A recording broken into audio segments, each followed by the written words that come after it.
تعالوا اقول لكم بقى على طريقه تتبيله السمك، بتتعمل ازاي. يعني دي احلى من بتاع المحلات اللي بره بالظبط. يعني انت هتعمليها في البيت هتبقى احلى واطعم من اللي بره. هي معانا هنا معانا كده ربع كيلو فلفل رومي.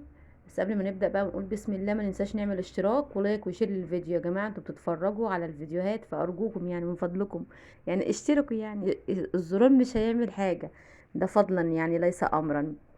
فهنبدأ بقى نقول بسم الله. هنا معايا كده ربع كيلو فلفل رومي، ومعايا هنا معلقتين كمون، ومعلقتين كزبرة ناشفة، وعليهم 4 معالق ملح. ادي 1 2 3، ادي الرابعة اهي.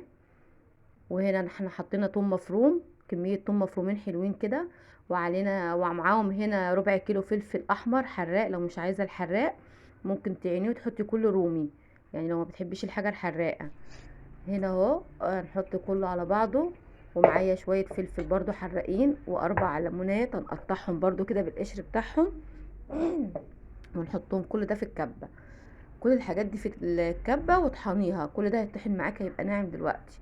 يبقى احنا قلنا هنا معانا شوية توم مفرومين، وربع كيلو فلفل رومي، وربع كيلو فلفل شطة احمر، وشوية فلفل حراق اللي هي القرون الحراقة دي، وعليهم 4 ليمونات، ومعلقتين كمون، ومعلقتين كزبرة، و4 معالق ملح، وربع كوباية خل.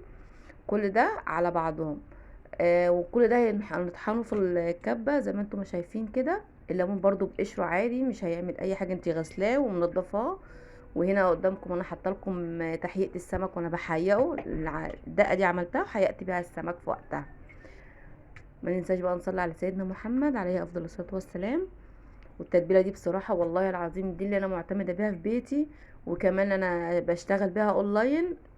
ويعني كده ناس بتطلب مني سمك، دقوا التتبيله بتاعتي قالوا لي دي احلى من المطاعم بتاع بره بكتير. فانت لو عملتيها في البيت هتعجبك جدا.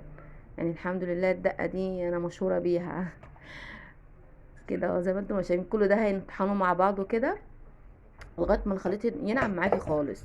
انا بعمل الكميه ديت وباخد منها على القد، واجي شايله التانيين الباقي في البرطمان او في علبه بلاستيك كده، حطاهم في التلاجة. اللي شاف الطريقه دي بقى وعملها ولا هيعملها لسه وتعجبه يبقى يكتب لي كومنت حلو كده، وبألف هنا وشفا ليكم.